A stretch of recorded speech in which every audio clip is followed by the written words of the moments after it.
This time on the channel, we hunt down the little things.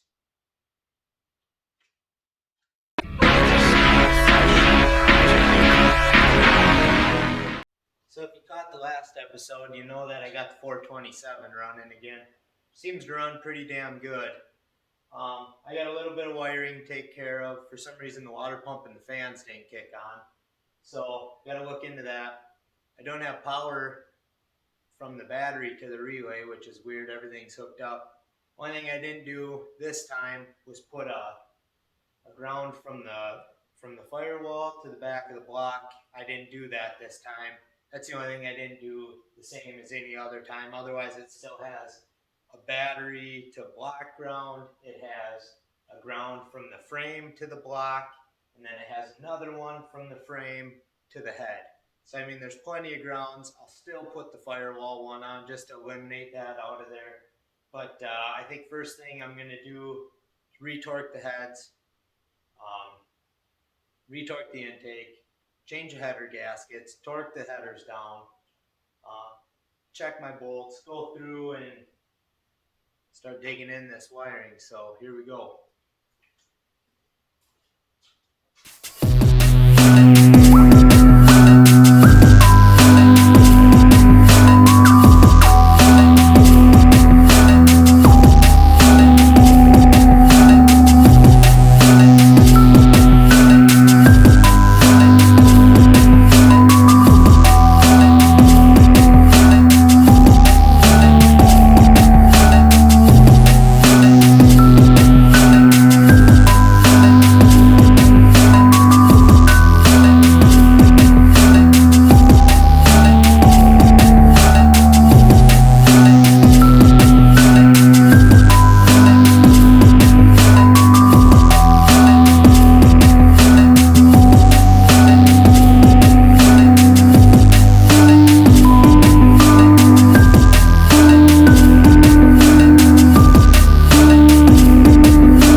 So I figured out why that water pump and fan wasn't working. These wires going down to my starter here. This is the power for the relays for the fan. So the end came off. I just put a new end on it. Put a bunch of hot glue around it just for safety, and I'm going to tape it all up and then rebolt it back down. So at least that's cool. I found that. Man, pretty sure I figured out the problem why this thing was leaking. I don't know if you can see it on camera. Look how bent this flange is. That's just wild. I'm surprised it wasn't leaking worse than that. Man, yeah, how's that even happen? Well, anyway, I got a factory Ford one. Had one of the guys at work TIG weld it shut. I just cleaned it up and painted it semi-gloss black at work. The same stuff I used on the engine bay when I painted the car. It looks pretty good. This one shouldn't leak. Better not. When they welded it, they were trying to keep it cold, and it don't seem like it warped at all. I took it and put it on the belt sander and surfaced it, and it all actually looked really, really nice. So that's what I'm running. Get it on there for real now. So I picked up one of these fancy thermostats. It's 160 degree. I don't know how good it's going to be. Claims to be a performance one, but I don't know. We'll see. I decided to replace it just because my last one, it would always get up to like 240 degrees and then it would snap back down to like 180. So I figured I'll try this and see how much better it is.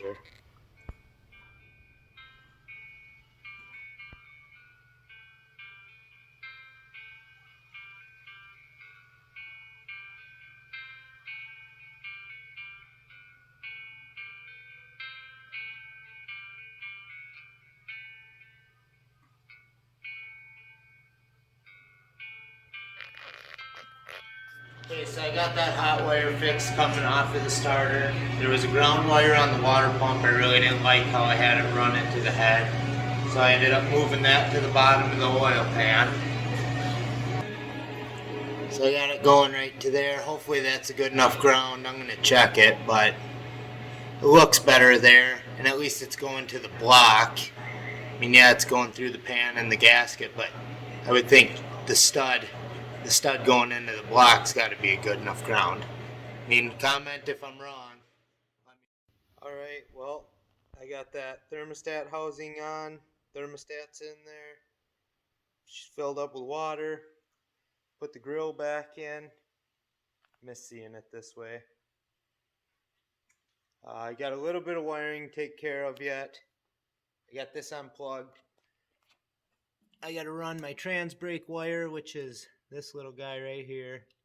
I got to run this in, pull this wire out, swap it, and then I got to rewire some stuff inside the car for the nitrous and for that trans brake. I'm going to pull it all back apart and go from there. Okay, so wiring in the trans brake on this thing. All the wiring inside the car is right in the same spot. So the nitrous stuff is right next to the trans brake stuff, and they're both on solid state relay. So I figure I might as well take care of both of them while I'm at it. Nitrous needs to be wired in, so I got to do it.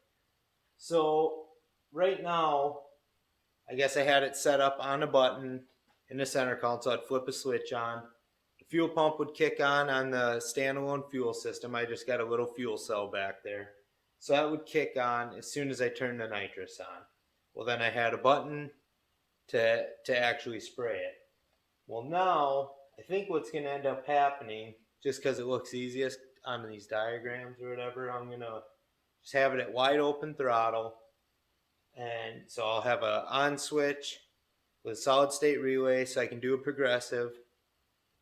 And that's how I'm going to try to do this. But I don't know really what I'm going to do with the fuel side yet. I was thinking maybe come off the pressure side of the relay maybe. I don't really know if that's a good idea. Otherwise, do I do a dry shot on the thing? I mean, with this Holly, I can do, pretty much anything I want. But I want what's going to be, safest and easiest, cleanest, cheapest. I don't really, without just cheaping out on it. So I got to figure all that stuff out while I'm there. And so far it's kind of a pain. I don't know if I should keep the other standalone system, which I really rather not. So this is currently what I have going.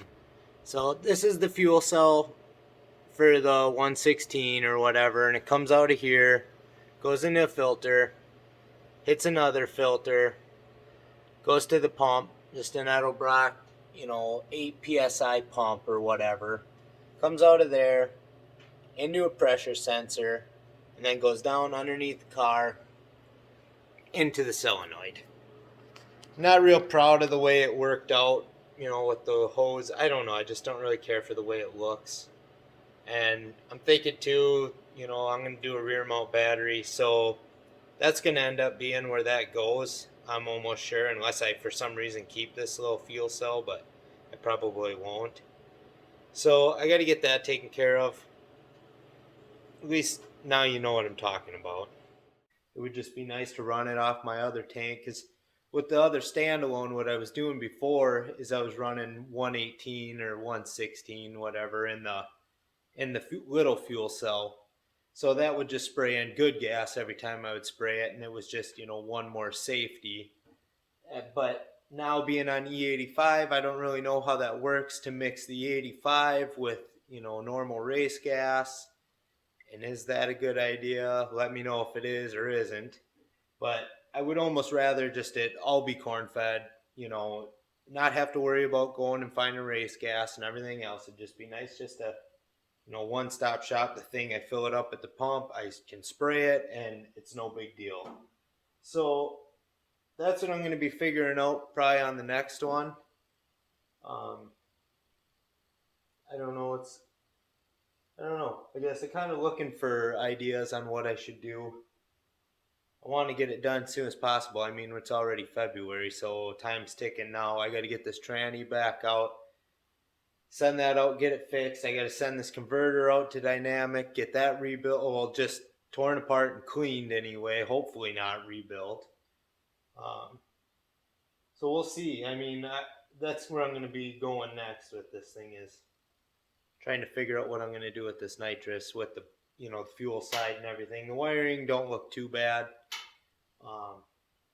But yeah, I'll just have that on a wide open, and yeah, progressive with everything through the Holly. I mean, we'll see. So for now, that's going to do it for this one. If you guys like these shorter videos, let me know in the comments. Otherwise, if you want them a little longer, we can.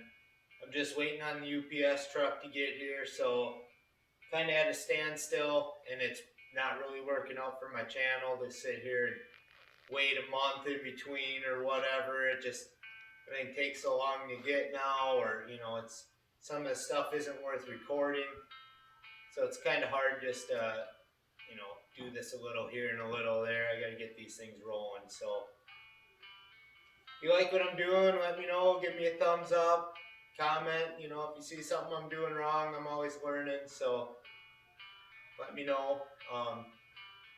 Yeah, till next time, thanks for watching.